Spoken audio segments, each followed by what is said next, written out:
Chair. I call Chair. the Honourable Anne Tolley. Mr Chair, I thought I would take a call in this debate to answer a few of the issues that have been raised to date by the opposition in particular.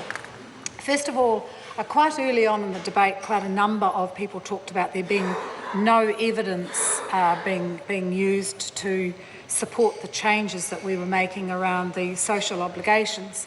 But I refer those members back to the very compelling evidence of the effects of law on families, and particularly of children, on long-term dependence on benefit. And that evidence is very clear.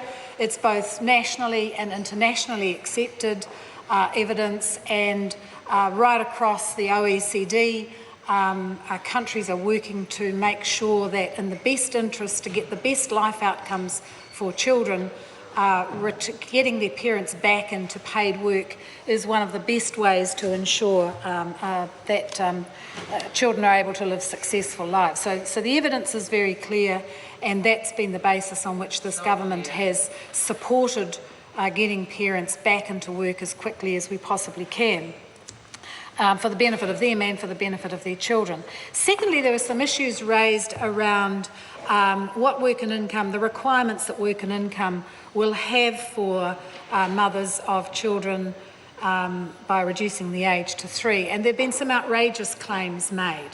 I can say with absolute confidence, having talked to people all over New Zealand in work and income who are working with these families, that they do not have hard and fast rules. Each case is considered individually. The circumstances, the job, the work that's available, the childcare arrangements, all of those are taken into account because the work and income staff are just as concerned to make sure that the children are safe and really wanting to help those parents into sustainable work. So those 2 points I think are important. That brings us to this talk about reducing the age from 5 to 3.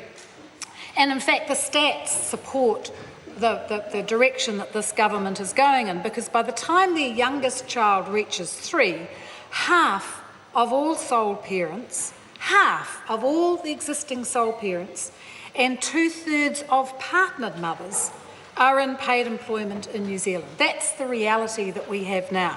And in fact, over the last 20 years, the largest gain in employment for all mothers has been in the group where the youngest child is aged 3 to 4. I was interested to hear the member who's just resumed his seat talk about the Children's Commissioner during the Select Committee consideration. In fact, his very words, and I quote them, were, "I can't see a good reason for the age of return to the workforce being different to people," I would have said from people, but however, to people who are currently working than parents who are going into work for the first time from a benefit.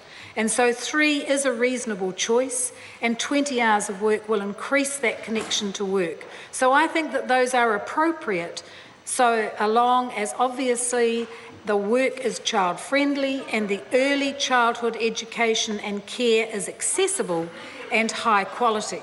So that's the Children's Commissioner comments to the Select Committee.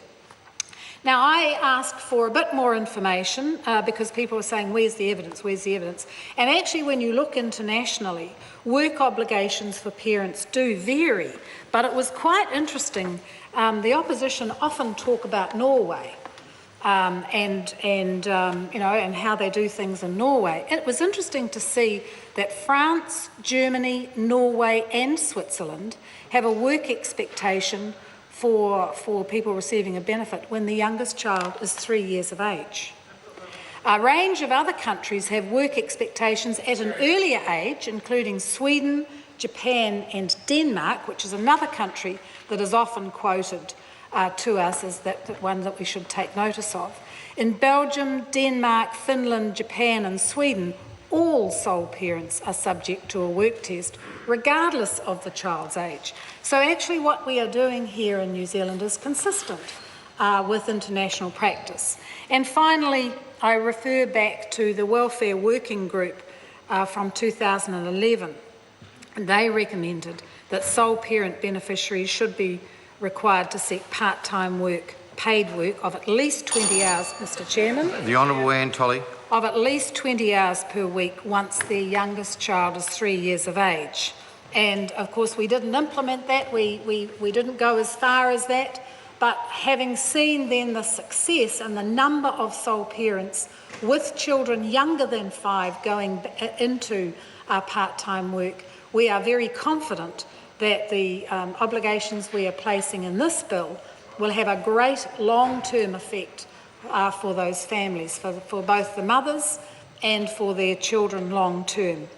So, Mr Speaker, I think the evidence has been well presented, it's very clear, it's well supported, and I do refer the opposition to the comments of Dr Lance O'Sullivan, who was last year's New Zealander of the Year, who supported the proposals from the government at the time they were announced, simply because he stated, and again we have good evidence that shows that children from vulnerable families at risk, which we know many of those children in sole parent benefit dependent homes will benefit the most from having access to early childhood education.